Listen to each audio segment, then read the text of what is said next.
Hey everybody, I have another testimony. This was definitely a test. So my friend teaches a heated Pilates class, heated mat Pilates.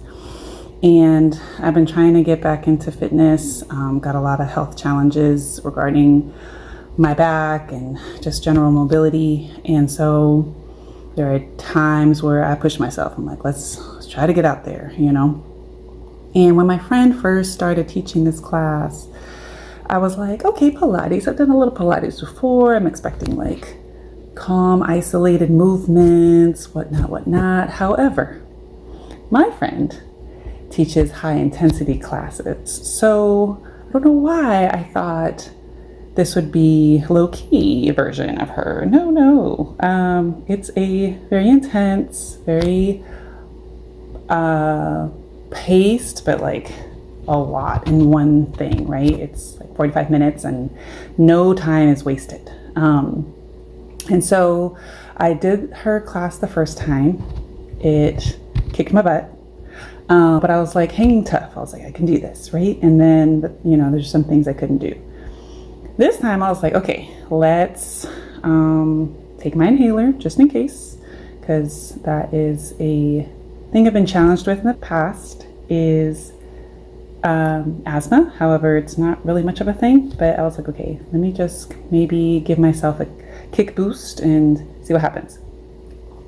So I don't think that was the wisest idea because my blood vessels were on high alert. And I got in there and I was doing the thing and I started getting lightheaded.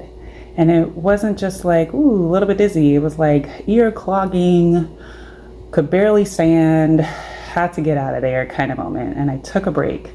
Even before I went into the class, I suited up and I had this jersey crop top thing where I wore over my clothes, and it had this big old Jesus sign, and all over the place it says, do not give up.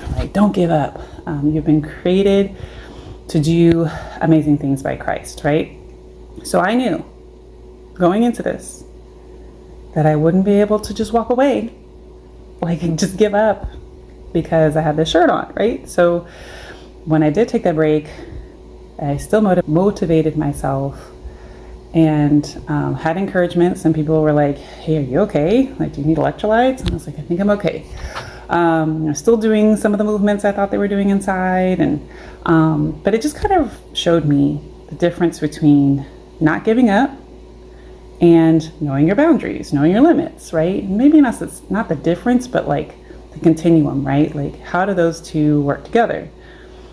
How do you know when it's time to pause, regroup,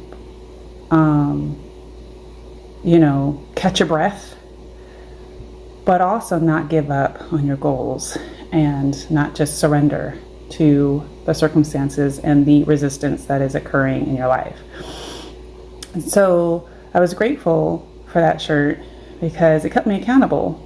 Not only to myself, but everybody around me who's seen me wear this shirt, right? It's big and bold. And so, even though, proceeding the rest of the class, I still struggled. I still knew when to take my breaks and I still knew my limits, and it just kind of gave me baselines. I was like, okay, maybe I can't do that. Or maybe this kind of environment is not the best for me, in terms of physical fitness, but I was grateful to finish, and know that I can't compare myself to anybody else. I have to finish how I can finish. I got to run my own race. And so I just hope that encourages you. Do not run anybody else's race.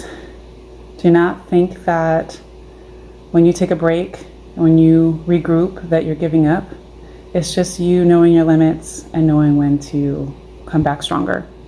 So, or at least come back in a way that you can finish, right? Finish the race. That's the main goal. Don't be the hare if you just need to be the turtle for a second, right? So I hope that encourages you. God bless you. Share your testimonies. Jesus is worth it. Bye.